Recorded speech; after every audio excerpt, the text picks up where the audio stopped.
ನೀವು ನೋಡ್ತಾ ಇದ್ದೀರಾ ಸಂಪೂರ್ಣ ನ್ಯೂಸ್. ನನ್ ಕಾವ್ಯ ಹೆಗ್ಡೆ. ಸಂಗೀತ ಲೋಕದ ಮೆಲೋಡಿ ಕ್ವೀನ್ ಹಿನ್ನೆಲ್ಲ ಗಾನ ಕೋಗಿಲೆ ಜಾನಕಿ ಪಾರ್ಥಿವ ಶರೀರವನ್ನ ಸ್ಥಳಾಂತರ ಮಾಡಲಾಗಿದೆ. ಮಹಾರಾಜ ಕಾಲೇಜು ಮೈದಾನಕ್ಕೆ ಪಾರ್ಥಿವ ಶರೀರವನ್ನ ಶಿಫ್ಟ್ ಮಾಡಲಾಗಿದೆ.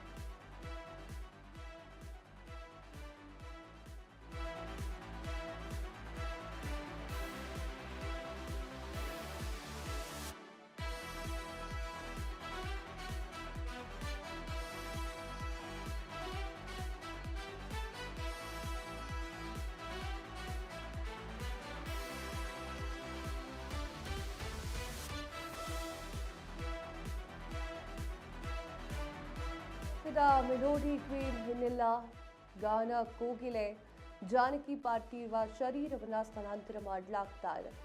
ಮಹಾರಾಜ ಕಾಲೇಜು ಮೈದಾನಕ್ಕೆ ಪಾರ್ಥಿವ ಶರೀರ ಶಿಫ್ಟ್ ಮಾಡಲಾಗಿದೆ. ಮಹಾರಾಜ ಕಾಲೇಜು ಮೈದಾನದಲ್ಲಿ ಸಾರ್ವಜನಿಕರ ದರ್ಶನ.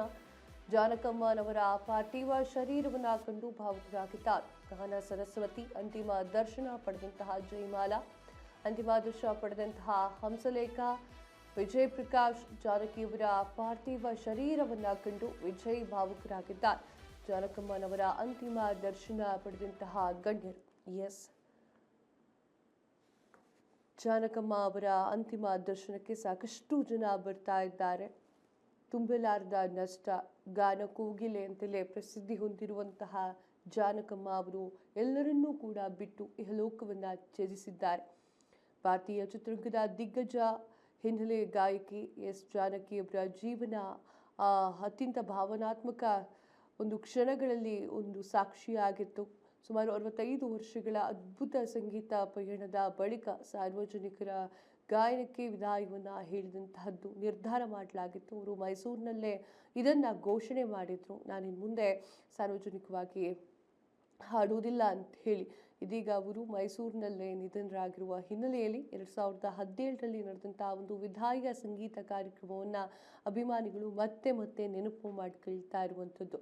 2017ರಲ್ಲಿ ಅಕ್ಟೋಬರ್ 28ರಂದು ಮೈಸೂರು ವಿಶ್ವವಿದ್ಯಾಲಯದ ಮಾನಸ ಗಂಗೋತ್ರಿ ಬಯಲು ರಂಗಮಂದಿರದಲ್ಲಿ ಎಸ್ ಜಾನಕಿ ಮ್ಯೂಸಿಕಲ್ ನೈಟ್ ಅಂತ ಹೇಳಿ ಒಂದು ಕಾರ್ಯಕ್ರಮವನ್ನು ಆಯೋಜನೆ ಮಾಡಲಾಗಿತ್ತು. ಆಗ ಅವ್ರಿಗೆ 65 ವರ್ಷ ವಯಸ್ಸಾಗಿತ್ತು.